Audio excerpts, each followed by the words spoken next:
Order the September 28th, 2023 Ventnor City Commission meeting to order. Everyone please rise for the Pledge of Allegiance.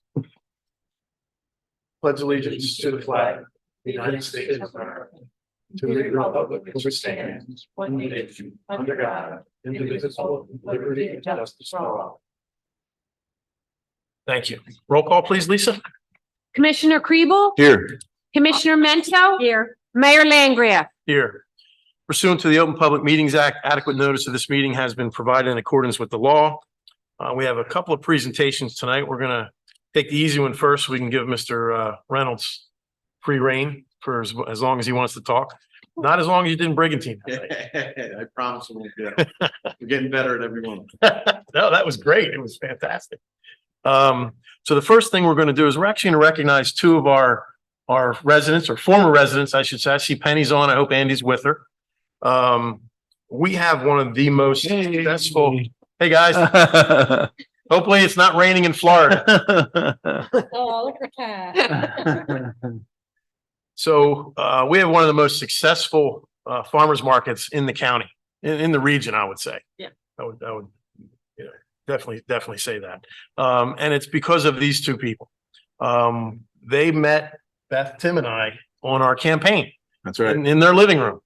And they talked about two things: tennis and That's a right. farmer's market. Yep. Most people you meet, and I told you this story, Andy, or told you my thoughts on this. Most people you meet on a campaign say a lot of things to you. They never follow up. These two did, and they did a fantastic job for the last 7 years running the Ventnor City Farmers Market. So we have a proclamation to thank you too. We're sorry you couldn't be here, but happy that you're in lovely Florida and not in rainy New Jersey. Our hearts are there. I think when you left, you took the sun with you. Raining pretty much ever since. So we have a little proclamation that I'm going to read very briefly into the record. And we have a hard copy for you guys, and Lisa will mail it down to you. Thank you. Honoring Penny and Andy Starr, Ventnor City Farmers Market. Whereas Andy and Penny Starr have worked together for the past 7 years to produce one of the most successful farmers market in Atlantic County. And whereas on average between 1,500 and 2,500 visitors attended each week with approximately 65 to 70 vendors. And whereas the dedicated farmers market team under the direction of Andy and Penny braved all types of weather, heat, rain, wind, thunderstorms to bring a fresh local products to Ventnor City. And whereas Andy and Penny have spent countless hours behind the scenes, overseeing the market, coordinating the local businesses, and working with the mayor and commissioners. And whereas Penny and Andy, or Andy and Penny, it says this time, have served as role models for volunteerism, leadership, and commitment to our city. And whereas the legacy of Andy and Penny, that's a repetitive theme here. Their names in here will live on each year as the thriving market continues to offer its abundance. Now, therefore, be it resolved that the Mayor and Ventnor City Board of Commissioners do hereby wish to recognize and express gratitude to Andy and Penny Starr for their organizing and bringing the Ventnor City Farmers Market to our community. Signed by Maria, Tim, and myself. Thank you guys so much for what you did. It was fantastic. Thank you. Thank you, Mayor. Thank you. That's really sweet. Really great. Thank you.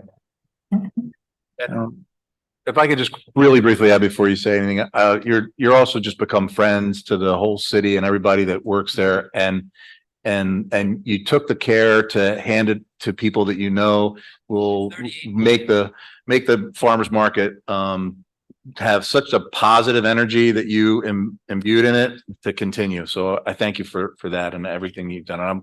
I'm sure we're going to be in touch. Yes. Yes. Definitely. Comments.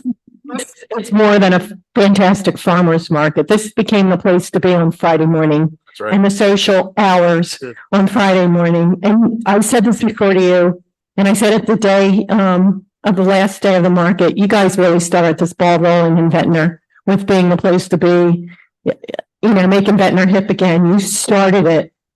And, we took the ball and ran with it somewhat too, and with our events but you guys really started it, and we saw what you could do and how you changed Ventnor, at least for that one day. And we took our cues from you guys, and it's just a beautiful thing. And we all thank you for it, and I thank you for it. It's my favorite place to be on Friday morning. I just couldn't wait to get up and go there. Nope. So, thank you. Yep. Our hearts are warm. Thank you. Thanks. Thank you so much. Enjoy Florida. Thank you. We'll be in touch. Yep. Come up and visit. Let us know. Yeah, and you can come visit anytime, you know. Guaranteed. Thank I'll you. put my reservation. All right. Our second presentation tonight is our prosecutor, Mr. Will Reynolds. Thank you. Before I begin, I'm gonna actually hand out, and I've learned from past mistakes that I know that I need to speak into the microphone for people on Zoom to hear me. Yep. So, before I begin, I'm actually gonna hand out, we created. So we have created, at the Atlantic County Prosecutor's Office, a community outreach, unit. And, it's one of the primary reasons why we're here tonight. So, first and foremost, I really would like to thank all of you.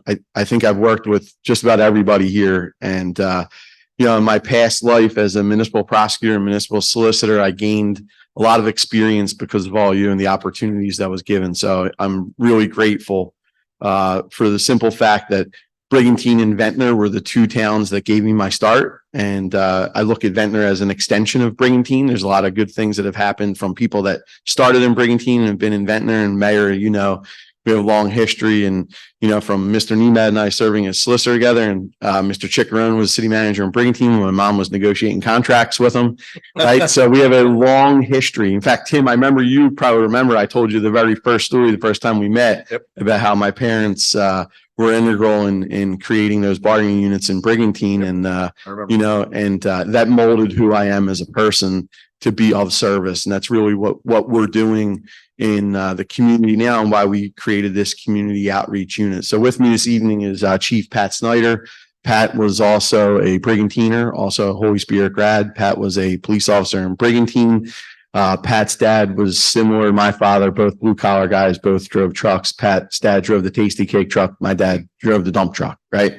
And, we come from humble beginnings, and I think that really gives us a real good perspective in the job. Our journeys to get where we are, were not easy, and Pat was a homicide detective. After he left Brigantine Police Department, eventually ran homicide for 12 years, ran SWAT, and ascended to the chair of being the chief of county detectives this January. So he's been in chair 9 months. While Pat was a homicide detective, he actually put himself through law school, and he's a JAG in the Air Force, and he's actually getting ready to leave me to go on orders. And I'm going to miss him, but he'll be back soon to help us. But I give you that background, and I'm going to speak about one more person before I get into exactly what we're doing. And I'm sure all of you know him, Eric Bergman. So Eric's a Ventnor guy. His dad, Stan, who's the chief, his brother, Stan Jr., who's a judge. Pat, Eric, and I have been blessed with these leadership positions at the Atlantic County Prosecutor's Office. And we all take the job extremely serious. Eric and his family are from here. We all born and raised in Atlantic County. We're raising our children in Atlantic County. We want our children to raise their children in Atlantic County.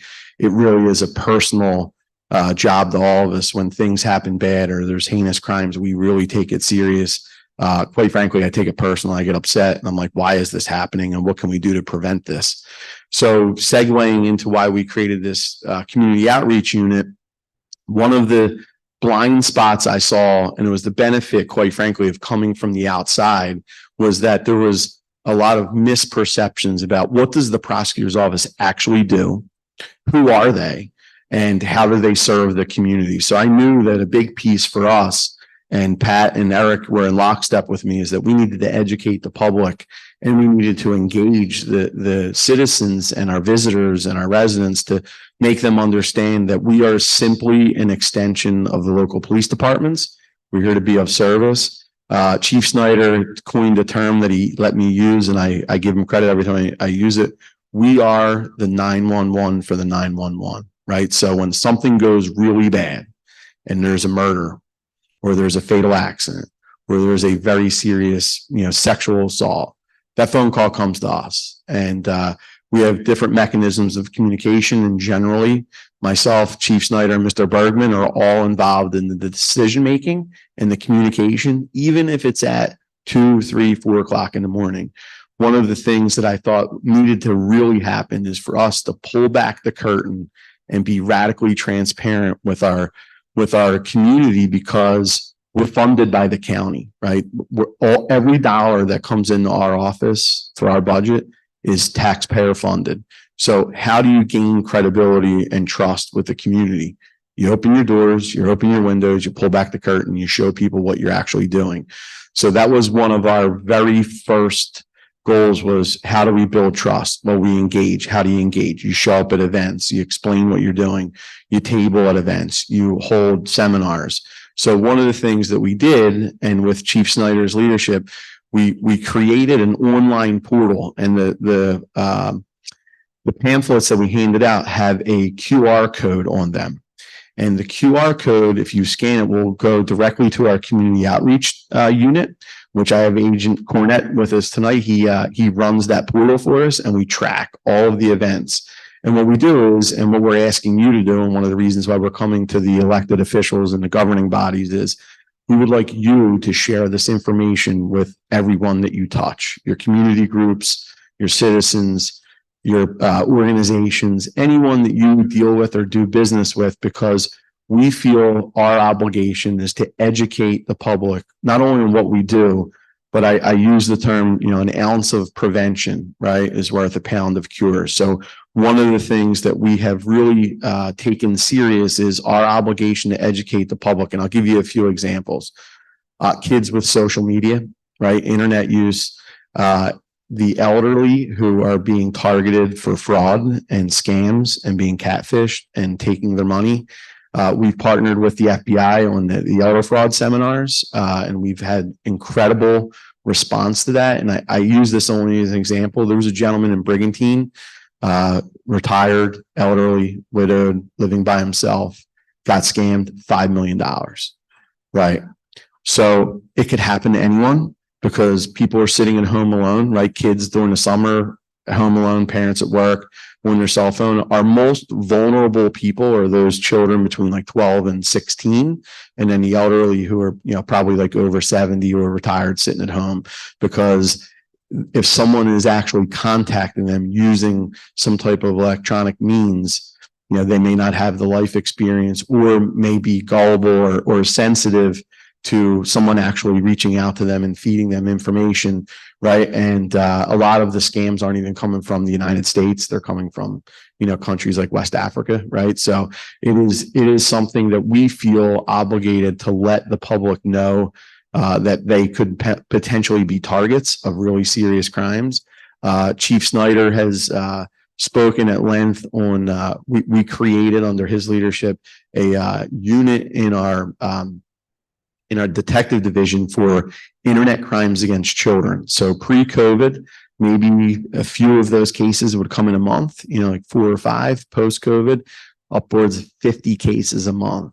And what they are is people in this community in Atlantic County that are accessing some type of pornography of people that are underage, and they're sharing the information, let alone maybe inside the county or outside the county. But, we get referrals through a portal, and then it's our job to chase them down. And we do that for the entire county. So every time there's a ping, we get a notification, and we have to investigate that, right? And sometimes there's real victims in the house, because it could be, one example, we had somebody in another town in Atlantic County who ended up getting arrested, and he got arrested for the images on the computer that he was sharing, but in the house were other people's children, and he was like a visitor / resident / couch surfer in the house, right? So like when we get those complaints and get those referrals, we have to act upon them, because there could be real victims in the house, So not to go so somber on you, but one of the things that we know our obligation is, we need to educate the public on those things, and how do we avoid that, and how can we, through the knowledge and education and experience that we have on those topics, make the public better informed, and then protect them from things that are out there. Some of the other things that we've done that have been hugely successful is we did a mentoring program out this Special Services School District. We've done distracted driving, drunk driving, impaired driving with drugs, marijuana, edibles. speaking to all the high schools. So we did it pre-graduation and pre-prom, and we went to every single high school in the county.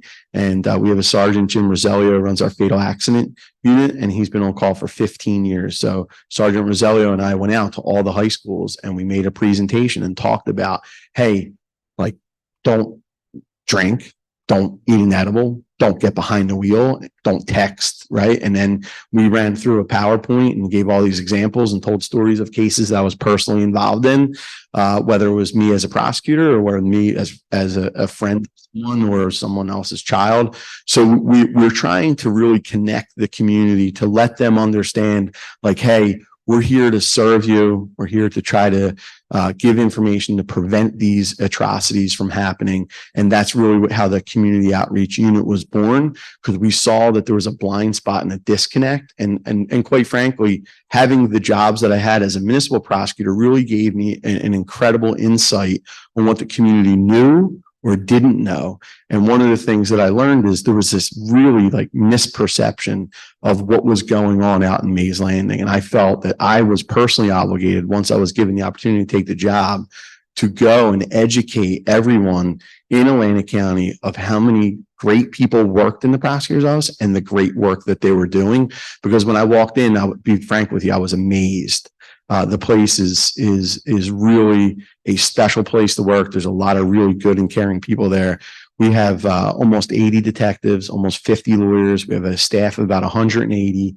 It is amazing. It is like its own like corporate entity. You know, we're doing budgets, we're hiring and firing people. We handle all internal affairs. You know, we negotiate union contracts, you know, through the county and the union. You know, we settled two, we opened up another one mid-contract, and what's going in front of the commissioners next week.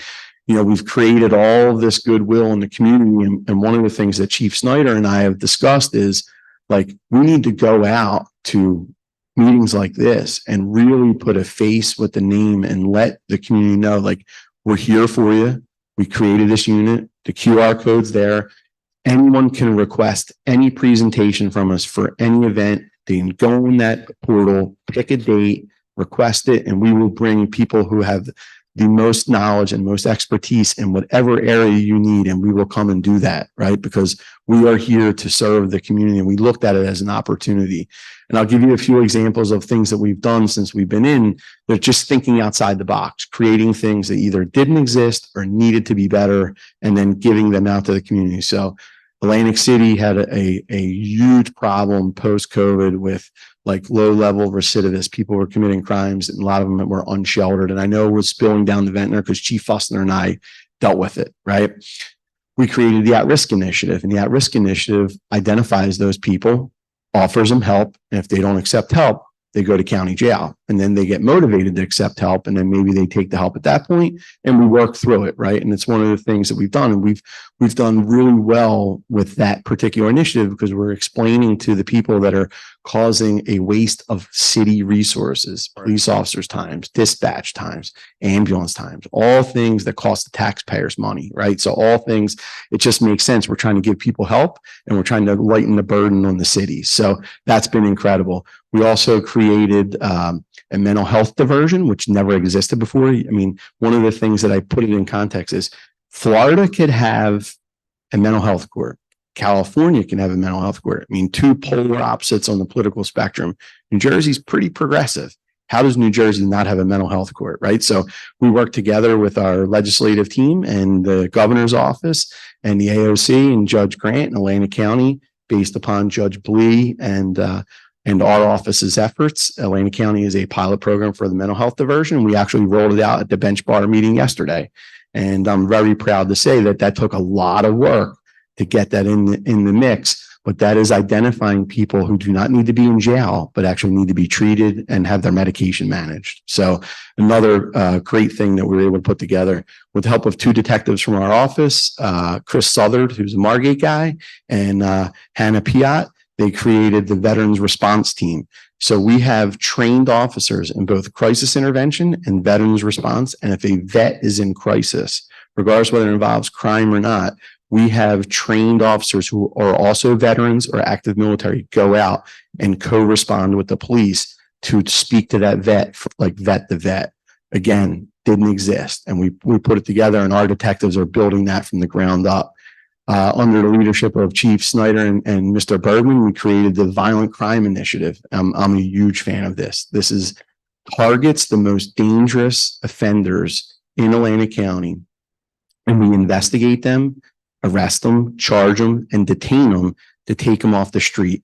We partnered with local police departments, the county, state, and all of our federal partners, FBI, DEA, Homeland Security, and we're sharing information. This never existed before. And it was one of the things that Pat, Eric, and I talked about. It's like, why did this not exist? All of these agencies are operating in silos and not sharing information. So we put it all together.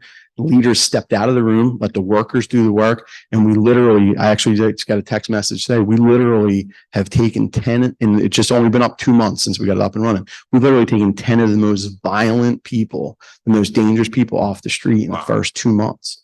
Right. So like looking at those things that we're doing, but it's because we're getting the buy-in from the community. We're getting the buy-in from the police departments, buy-in from the other collaborating law enforcement agencies. We've been so fortunate because of all the relationships that both Pat and Eric had at different levels, that now I come in and we're putting everybody in the room and asking everybody to really row in the same direction. Right. And it's been tremendous to actually see that.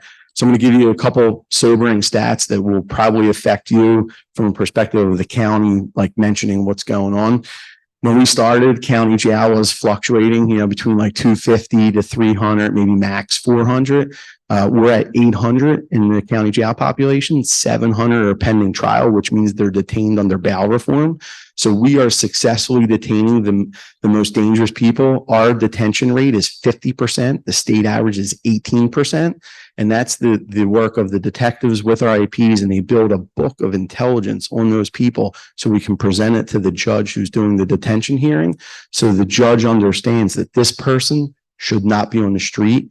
They're committing, crimes and antisocial behavior, which then causes the community, time, energy, effort, and everything that goes along with crime being out there. To spin that, one of the things that is the biggest threat are the juveniles, because you have adults using juveniles. It's instrumentality of crime.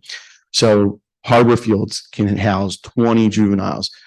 Harbor Fields is filled with 20, and we have another 22 that now have been contracted out. Atlantic County has to enter into contracts with other counties for them to house the juveniles, because the juveniles are not emotionally or mentally mature enough to understand that the crime they're committing is an adult crime, and they're being paid to either go shoot someone or to sell drugs. And ultimately what's happening now is, because we've taken all of these people who are committing these crimes off the street, violent crime has plummeted. So I'll give you the numbers which really support this. 10 years ago in Atlantic County, 30 homicides. 5 years ago, there's 22 homicides. Last year, there was 14 homicides going on. This year, we're down to 4 in Atlantic City, 5 in the whole county. And then we just had one in the jail that actually involved people that were detained because of committing crimes. And one was somebody that you actually dealt with in Ventnor. Yeah. Right. So what's amazing is, we've been very fortunate to get these results, but it's the hard work of a lot of people, including the local police departments. And that's one of the things that I'm actually going to turn over to Chief Snyder about, is the relationship with the police departments and how important it is to support local law enforcement. We had the police academy graduation today. It's really hard to hire, to train, and to retain law enforcement. And we're aware of it. And it's one of the things that I know Ventnor has always done, just like Brigant's done. You guys have been very supportive of law enforcement. And we really want the public to know, 1, that we support law enforcement, 2, that you support law enforcement. And you have an incredible leader like Joe Fussner, who's a great decision maker, right? He is not fearful of like what's going on. He looks at a situation. If he's not sure, Chief Snyder and I have spent a lot of time on the phone with Joe, in meetings with Joe. Joe really cares. Joe is out front. Joe leads from the front. And I think Ventnor is very fortunate to have a leader like Joe. But one of the things that I've learned through the journey is it takes a team. And Joe has a good team behind him. And one of the things that has been abundantly apparent is the willingness to ask for help, right? So there's been multiple cases, and I'm sure all of you know about in the positions you're in, where Ventnor Police Department calls out to our office, we co-op it together, and we resolve it really fast. And that's one of the real I guess, benefits of having those relationships, right? Because it all comes down to relationships. On one particular Friday night, I was driving to Maryland for a lacrosse tournament with my boys, and Joe called me. Next thing you know, I'm in a Chick-fil-A parking lot. The boys are eating a sandwich, and I'm outside, and Joe and I are handling an issue, and that's what those relationships really come down to, and we've been very, very blessed from a perspective of having that reliability. When someone calls you, you answer the phone, and you're there to be of service. So we have been extremely fortunate. I think Chief Snyder, Mr. Bergman, and I have been the beneficiaries of generations of relationships, whether it was my mother, my father, Mr. Bergman, Mrs. Bergman, all of Pat's relationships from law enforcement. I'm going to tell you, there's no one better tied in law enforcement in Atlantic County than Pat Snyder. When I was doing my due diligence to pick a first assistant and a chief of detectives, there were only two names mentioned. It was Eric Berman and Pat Snyder. Even though I knew them in the past and grew up, we were all different years, but grew up and went to Holy Spirit together. Every single person that I went and spoke to, both law enforcement and non-law enforcement, it was unanimous. There was no one saying, well, you really should think about this guy. So I've been surrounded by such great people with great experience and a moral foundation and integrity that is unmatched. And we've been very fortunate. And the term I use is we have unprecedented independence and autonomy at the office. And we really appreciate the fact that we've gotten such great support, not only from the county, but from local government, local police departments. And when we were in Brigantine, one of the things I said is have you ever seen the county prosecutor and chief of detectives go to, local meetings? They're like, no, right? Well, we feel obligated to do it, right? This is our job. We are here to be of service to the community. So I'm going to turn it over to Chief Snyder. I'm sorry I went long, but there was a lot of things I wanted to highlight that we're doing. Chief Snyder is going to speak of our oversight of police departments and some of the things that's been important to him in the 9 months since he's been in with me. Thank you. Awesome. Thanks. Welcome, Chief. Hey, how you doing? Good. My presentation's about double his time, so I don't know if anyone needs to use the restroom before, but Bio breaks. he speaks from a position of excitement, and that's why he can go on and on and on. I think both of us discuss all the time the fact that we're sitting in these seats. I actually was a detective assigned here undercover capacity back in my early days. So Ventnor's a place that I know. I worked with Teddy Bergman, who I'm sure some of you may know. I actually taught Ted how to be an undercover police officer. Enjoyed that time and then moved on to homicide. I also was here yesterday. I spent a lot of time here running on your boardwalk, which I commend your city and your public safety. There's a significant difference between running here and running further down. Yeah. And I don't know what you're doing, but keep it up. I was also here at a field hockey game, and I'd like to go on record that Absecon 1-2-0 beat Ventnor. Both my daughters play field hockey. So without getting too far in the weeds, I just would like to put in perspective how challenging it is right now to be a law enforcement executive, and how lucky and fortunate you are to have the people that are in the positions, in your leadership positions. Last 3 years, we've had 42 unfunded law enforcement directives from the Attorney General's office. Prior to that, we've only had about maybe averaging of 4. So we were averaging 14 a year the last 3 years. And as we've seen with attrition rate, it's very challenging to recruit qualified people, and you're doing an exceptional job. This is a place where I hardly get any real phone calls from Joe asking me. I have no idea. Often it's, hey, I have this issue. I'd like to know if you see it a different way, but here's my solution. And that's a really, really good thing for me, because I'm worried about 18 other police departments across the county. And this is one place that I don't really have to worry about too much. And that's a testament to your leadership here. So thank you for your support and what you're providing to help him make the appropriate decisions, hire the appropriate staff, fund the agency like it needs to be funded, and support them when they need to be supported. We've also, just to let you know what we're doing out at our agency to help the local police departments, we are going to establish next year a training program. It's one of the things that we have seen to help facilitate successful outcomes for our trials and force better outcomes for victims, for detectives of the local police department that come into a detective bureau. Unfortunately, they have to look at, mentorship internally. We'd like to establish a program across the county where we will then train the local detectives and certify them as county detectives from the prosecutor's office. And that's something that myself and the prosecutor feel very strongly about, that we can give back and say, hey, we're putting the best product forward from our end. Another facet of some of the support we provide, we are the technical experts. We operate a technical capability of all your cell phone examinations for the whole entire county are done through the prosecutor's office. That's over 700 phones a year. We ask nothing in return because we are funded by the county taxpayer. We support all facets of investigations for whether it be homicides. We are the primary for that. Violent crime, sexual assaults, official misconduct, unfortunately, and every internal affairs complaint that comes across is reviewed by our office.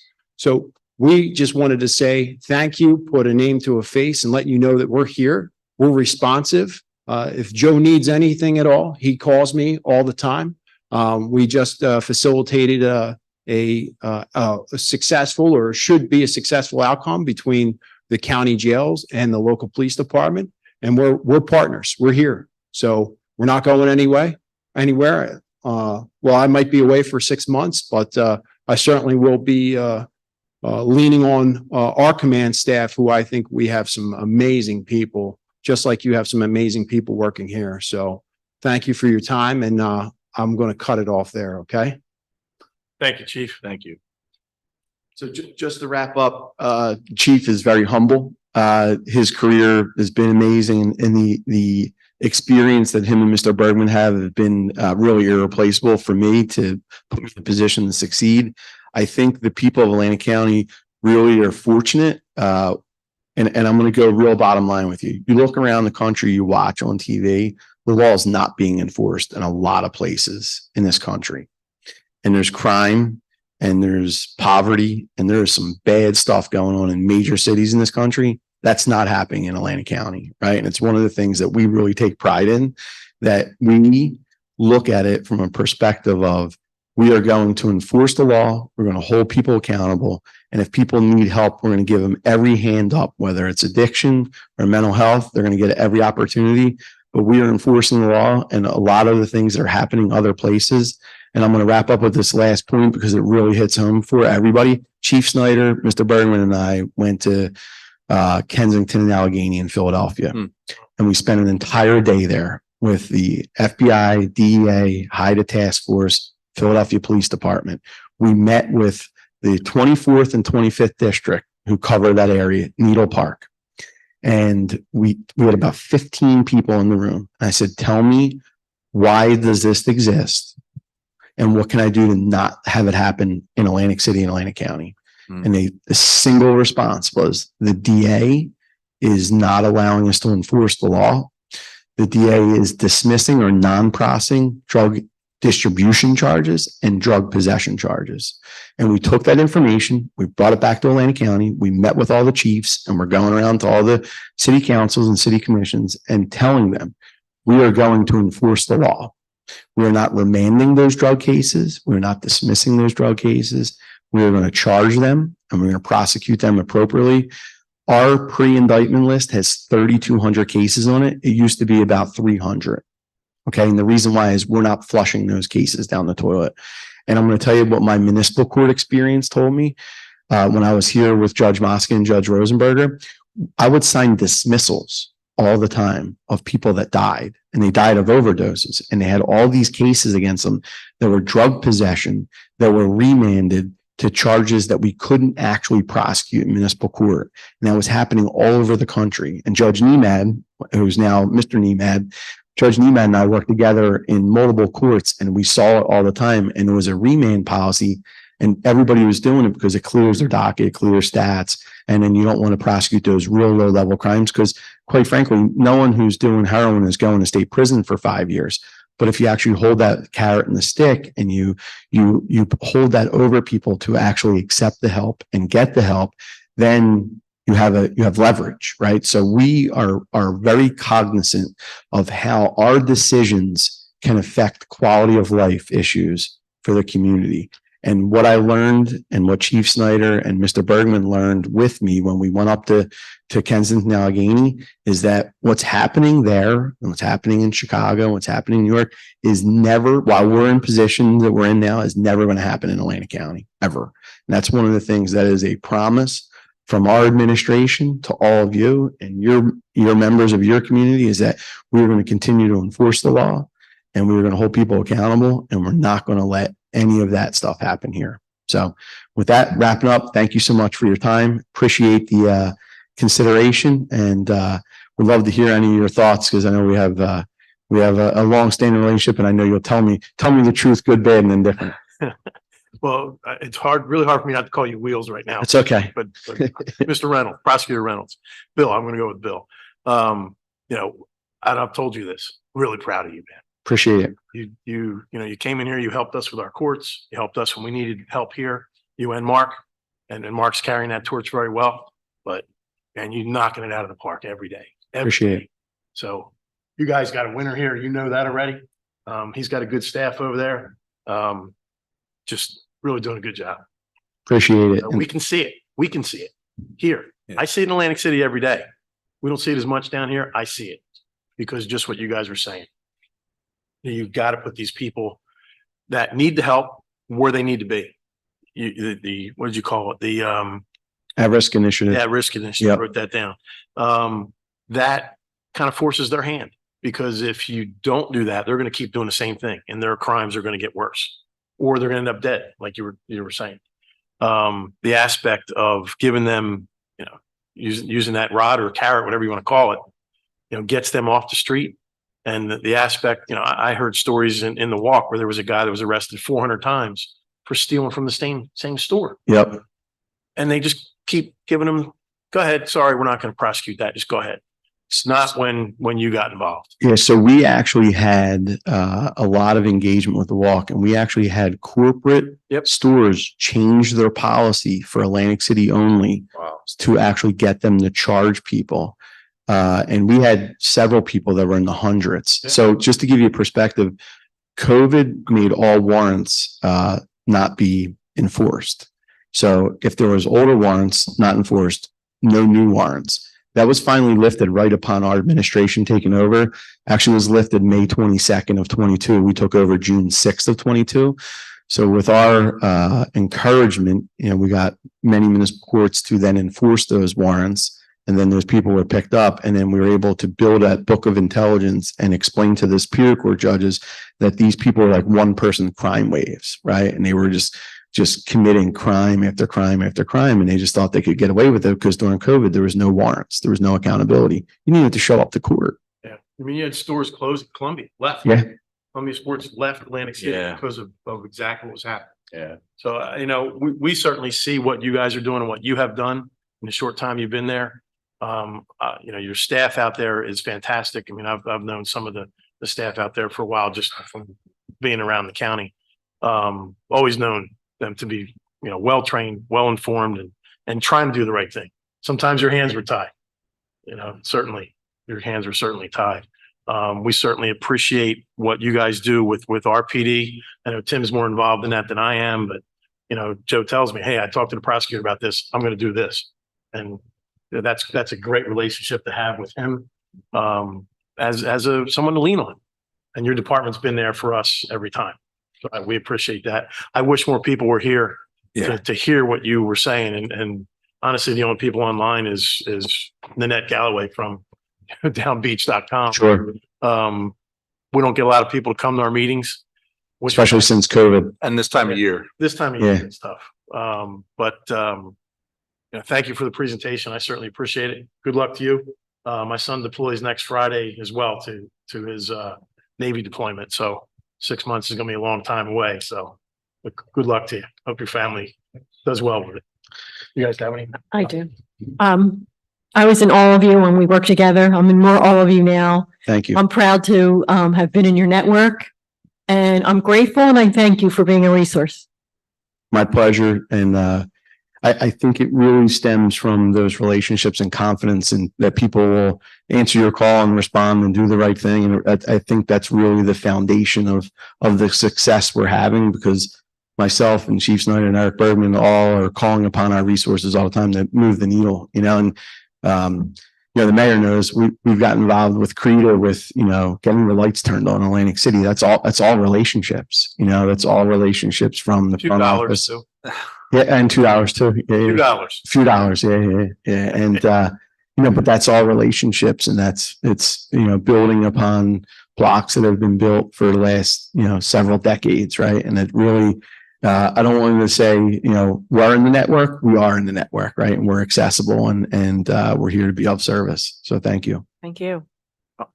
I'll just add that you're in this position for a reason. I mean, there's the execution that you showed here when you worked for us is evident, but I really like the things that I hear about the double-sided prevention and enforcement. You're closing that circle in from both directions. Good way to look at it. And there's some other things I'd like to learn more about what we can do on the prevention side as a public safety, with outreach programs that we can actually put on the street for ourselves, even though our needs aren't maybe as dire as Atlantic City, but I think there are needs here. I think that's another thing that people don't really understand. There's so many unexpected things that our police department goes through that they're juggling. So you have these things that happen every day that they're just, that are just the day-to-day calls that are multiple calls per hour, that are everything from the sublime to the ridiculous. You could be going to just help somebody that's in need in a small way to 300 monster trucks running around your parking lot, and you've got the same 4 or 5 men and women that are in harm's way of our police department. I mean, that have to manage that. And so it's those things. And I think and I'm sorry Joe's not here because I'm a big fan. And I think he handles that side of the police force like a street cop. He does. But when there's cases that have more moving parts, I know for a fact that he doesn't do it in a vacuum. He calls you and he calls you and he finds out what the best course of action is. So I appreciate that. Awesome. And to just piggyback on that, for outreach, my biggest promotion point is we got to hit the middle schools. We have to hit the middle schools. That's where that education piece on the social media, the internet use, the vaping, the cannabis, because it's a lot of that's become normalized now, right? With how the world is going. We need to educate that 5th to 8th grade demographic. The middle schools are really where it's at. We can certainly assist with you getting into the ECC. Yeah. And I think that would be tremendous. And I think we have a lot of synergy between Ventnor, Chief Usner, Chief Snyder, and myself on those issues, because we all feel the same way. Like we want to try to prevent those kids from making those mistakes. And in my humble opinion, in the 15 months I've been in this office, it is one of the biggest blind spots is that education piece to those kids. Okay. Because they're the next generation and they can make mistakes that change their lives right now in 7th, 8th grade that may not be able to come back from. And I think that's really significant. And I think the access to the internet, the cell phones, and the cannabis products are just, it's through the roof. Those kids are just, they're being taken to places that we never did as a kid. We're out playing kick the cane until the lights came on, right? Come home for dinner and get yelled at, get in the shower. They're seeing and experiencing things that we never did. I really say it's almost like innocence lost, right? These kids are losing their innocence at such a young age compared to what we did, so. Listen, I won't take up any more time. Thank you so much. Appreciate the opportunity. Tom, it was great seeing you again. And, we're here to help you in any way we possibly can. Thank you. Thanks. Appreciate it. Thank you guys for coming out. Again, be safe.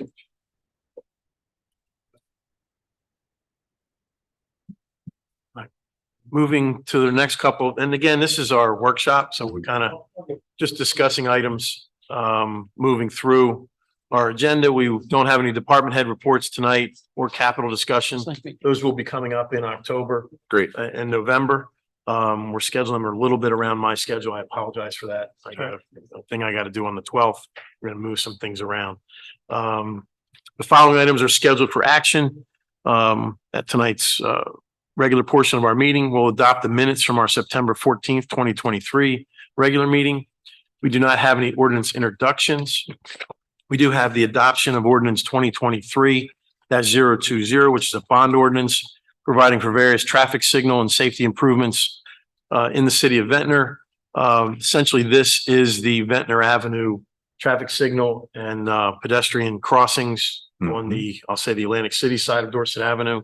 Those 5 traffic intersections Right. will have completely new signals, handicap ramps, and similar to the county project.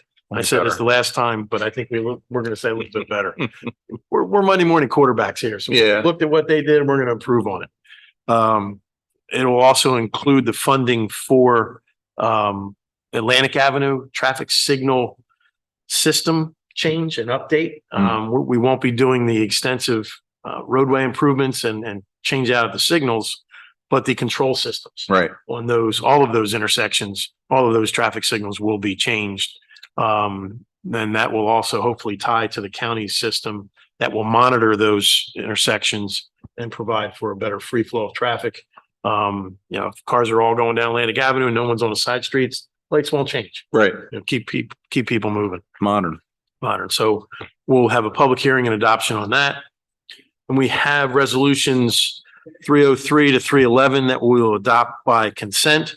The first of those is resolution 303, which is the annual audit, governing body certification of the annual audit. We've all reviewed that, I assume. Yes. Everybody's reviewed that.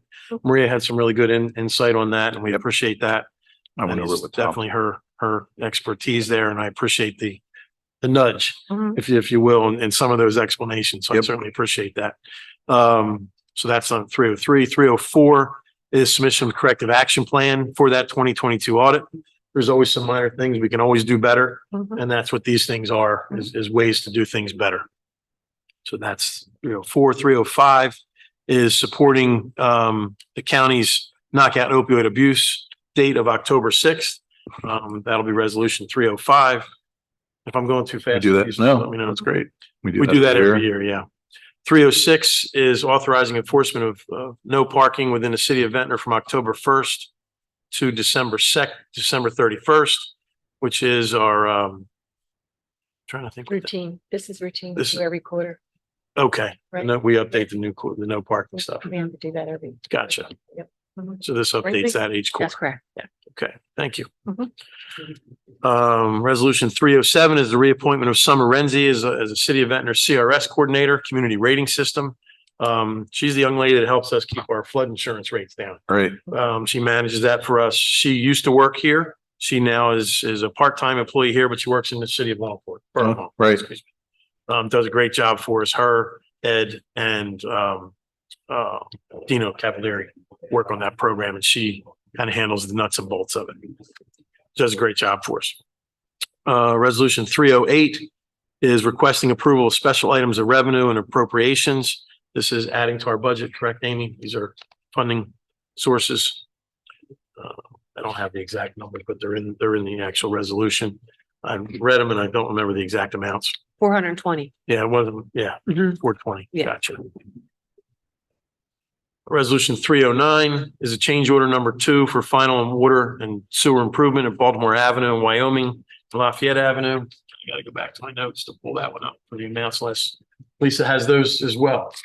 The amounts, 309, it's Yeah. 120. So it's a decrease. A decrease. Mhm. Yeah, 123. 100. Okay, 123, 696.19. Okay, so we were able to reduce these costs on these projects, which is always a positive. They get expensive and normally they get more expensive, not less. Kind reminder. So that's good news. 310, execution of a tax abatement for block 37 lot 6, known as 106 South Philadelphia Avenue. We're going to go through a couple of these here. That's new home construction. They get a tax abatement for up to 5 years. Not free taxes, but it's proportionately broken down over 5 years. Resolution 311 is another tax abatement for block 416.01, lot 1, also known as 901 North Harvard Avenue. And that's it for resolution. That's a short list of resolutions tonight. Mhm. Less signatures next week. Discussion items. I don't have any discussion. Not that I'm aware of, no. Okay. You know what? I'll bring that up now. Tom, you reminded me of that resolution that will probably pass sometime in October. And Tim, you've been aware of it. Maria, I think you were aware of when they first came in, when you were city administrator, Ventnor Professional Plaza on Ventnor, Newport, or New Haven and Troy Avenues. Right, Those developers came back, right. met with them and their developers, their engineers and their planner. And they've come up with a little bit more detailed design from the last time.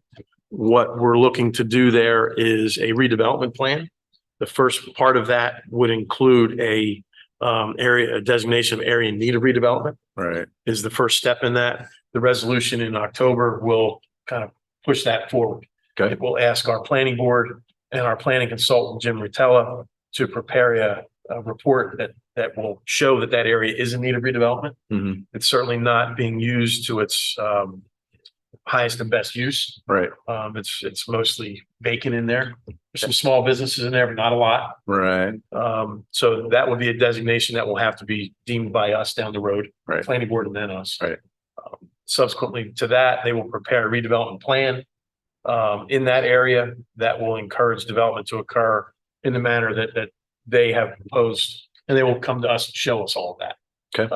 It's a mixed use development. They're not Mhm. taking all the structures down. The main building on Ventnor Avenue is going to stay. Okay. That will stay for the most part commercial. right. And the building in the back, the former portion of the school would come down. And then townhomes would be developed internal to the site with all interior access to garages and parking, no street curb cuts. Hmm. That was kind of something I didn't really want to see. Curb cuts we lose all that parking on those Right. sites. Those are downtown parking. Exactly. So it's a good plan, I think. You guys will get to see it in more detail in the coming months. Planning board will see it sooner than later, but we'll certainly keep Maria. You'll be in that loop as well. Mhm. Tim and I'll see it through the planning board process, but So good insurance being close to the fire department. yes, they will get very good. Hey, guys, won't even need an alarm. So that's, want to bring that up. Any comments, concerns on that, or? I think it's one of the few areas left in our town that it is underutilized. It's a very vacant parking space because it's part of that development. That business is only, and I've never seen it in full. No, it's fenced off. It's fenced off. It's only It's not for the tenants utilized. there. Yeah. So from a standpoint of an improvement for new home ownership, that drives our downtowns, new consumers and customers and residents into that area. That's where people want to be, in that part of our city.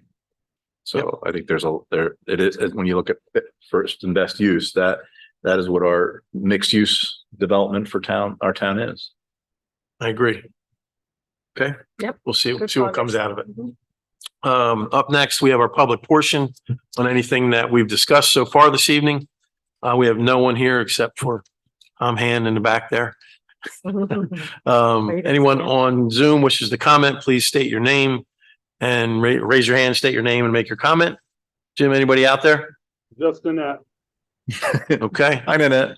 So we'll close the public portion and move into closing our workshop and opening our regular meeting. I'll need a motion for that.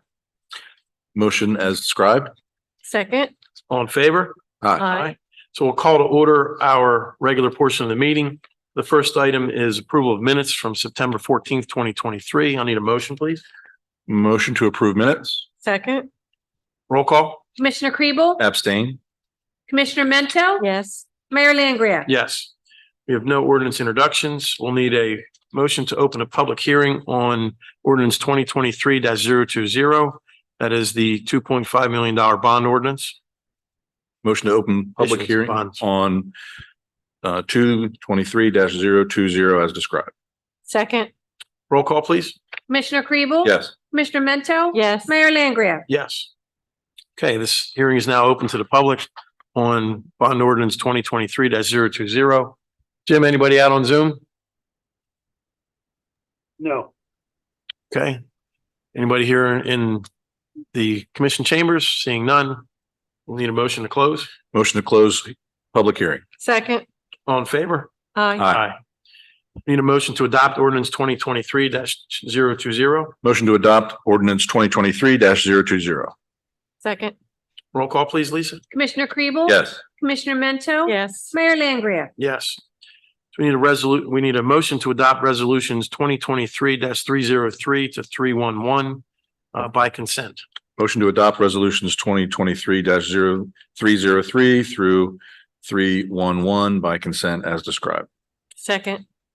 Roll call, please. Commissioner Kribel? Yes. Commissioner Mento? Yes. Mayor Langgraf? Yes. I will have approval of bills and payroll by Amy Stover. And congratulations again, by the way. Payrolls for this period, $689,088.96. Payables this period, $2,348,330.03. Okay. Need a motion to approve bills and payroll as noted by our comptroller. I'd say CFO yet. Getting there. Motion to approve bills and payroll as described. Second. Roll call, please. Commissioner Kribel? Yes. Commissioner Mento? Yes. Mayor Langgraf? Yes. Oh, I have to recuse myself from three of them. Can I do that? Yes. 23-00337 to the ACUA, 23-01877 to the ACUA, and 23-01084 to JPM. Okay, so noted. Announcements and safety report, that's on our agenda, our website as well. Commissioner comments and reports. We were away last meeting. You want to, got anything? Well, we did have sort of a summary. I'll just briefly of the summer. I mean, it was one of our most busy summers. We're going to have our department heads do those things as they come forward. But I did have all my department heads do, police and fire do sort of an analysis of how our spikes and calls to service go up in the summer. And one of the things I found was interesting, and I think I shared this with you, is that our police department spike is not as radical as we may have thought. It's we do have an increase in parking and in the things that we increase our force for on the boardwalks. But the everyday typical crimes are more leveled, I think, than we've seen over the years, which kind of speaks to our growth in year-round residents. So I'm just really proud of them, the police force and the fire department, and to get us through that summer. The fire department sees an increase without changing any of the roll call, with increases in inspections and residential and commercial, and an increase in when I monitor the radio on these busy weekends, it's a constant flow of calls, everything from cats and trees to major car accidents, and they do it without hesitation. Our response times are all high, and now we're getting into this what can be a more quiet time, but we still are a very active city. So that's my brief overview, but I think we'll deep dive as the department heads come through. Great. They did a fantastic job for the summer. Yeah. They really have. I got some comments on this recent storm and what the guys did. And just the quality of life of the small things, the boardwalk. We're going to be talking, I think, a little bit more about how to communicate with the police department, how the things like when you see things, the right place, the right ways to communicate, to get action while things are happening. And I think that's part of the prevention and enforcement that we talked about earlier, is that we're going to make it second nature for people to call the non-emergency when they have a problem, so that they can actually or the regular so the dispatchers, that we have a 24-hour 7 days a week. Mhm. It's manned. So Here if in you the see some here in the city, Our so police if you see something, then that's the place to call. If, that's the way to get the behavior changed. So we're going to be doing things that are, I think, more open, more transparent to get people to feel like they can call that first line of defense. Great. Thank you. And like I said, I think our PD and fire department did a fantastic job this summer. Yeah. Maria? Yeah, I'm going to echo that a little bit, and I'm going to use the word all again for the third time tonight. I've watched our public safety at the concerts, and I was in all of them in how they really just demonstrated leadership. I would watch them, and even some of the younger men and women. I was just impressed. I was impressed with how they carried themselves, how they interacted, how they handled some situations. It was really something to watch. Yeah. So having said that, I have a few other things. You touched on this. Congratulations, Amy. Amy took the very difficult exam for the Certified Municipal Finance Officer and passed it after studying and taking all the classes she had to. She was a Certified County Finance Officer. It's a shame she had to go through that all over again, but that's what the state does. They require you to, take each exam separately. So congratulations on that. That's not an easy feat, and you did it. Manja Manja is Sunday. I'll say it one more time. We have maybe a few tickets left. I'm not even sure, but if you want to go on Eventbrite, get your tickets while there's some left. It's from 1 to 5. It's our rain date. It looks like it's going to be fantastic weather, however, and it's a great time. It's a day for the community to come together and do a Sunday gravy and break bread. And the Red Room is responsible for all the cooking, and it's delicious. And they actually close their restaurant on Sunday nights to do this for the city. So I'm looking forward to that. And today we had employee appreciation, which we all attended, which was great. And in a way, it's symbolic because we do lunch and have little gadgets to give out. It's not anything big in terms of financially, but it's something nice that we do, and hopefully the employees appreciate it. And I think they did. We had a great attendance today. That's the most ever I've seen. Yeah. The food yeah. truck was, I think, the draw. I think, Yeah. yeah. And The smash burger. I think that's it for me. Thank you. Okay. Great. Couple of things. First of all, Commissioner Kriebel stood in for me on Tuesday on the AC Mike show. Knocked it out of the park. I'm laying in bed listening to it, and it was great. Good. He's a fun guy to talk to He's on the radio. yeah. It's all positive stuff. Yeah. Thank you. But Tim did a great job coming back from travels and jumping right in. But I appreciate the stand, and I think we might rotate that. Yeah. I think it might be fun to have each. Yeah. He's interested. Yeah. All right. Well, we'll rotate it. But you're going to have to step up. Mike's an easy guy to talk to. Yeah. It's fun. We talked about Public Works and OEM. We had, Tropical Storm Ophelia come through last weekend, and our teams here just hit it on all cylinders. I was out driving around Saturday in the middle of this thing, and I saw 3 or 4 Public Works guys at intersections in the pouring rain, pulling, raking leaves and things out of inlets to let the water drain away. We had a crew the day before Friday come in, and then our guys managed it to get a pump station back going right by your house. We had a bypass in. Yeah. And if that was a sanitary sewer bypass, we had to get that fixed Mhm. before the storm hit Saturday. So it was pretty critical. They got that done. Yep. Between the fire department and police department having a split squads because the bridge was closed, there were flooding. The guys really stepped it up and did a great job with all of that. So we certainly appreciate that. And I hope our residents appreciate that. We already talked about Employee Appreciation Day. Great job by Special Events and Donna and her team putting that together. It was very nice. It was very festive. And I hope believe the employees got a kick out of it and had fun with it. So, talk about the Ventnor Professional Plaza.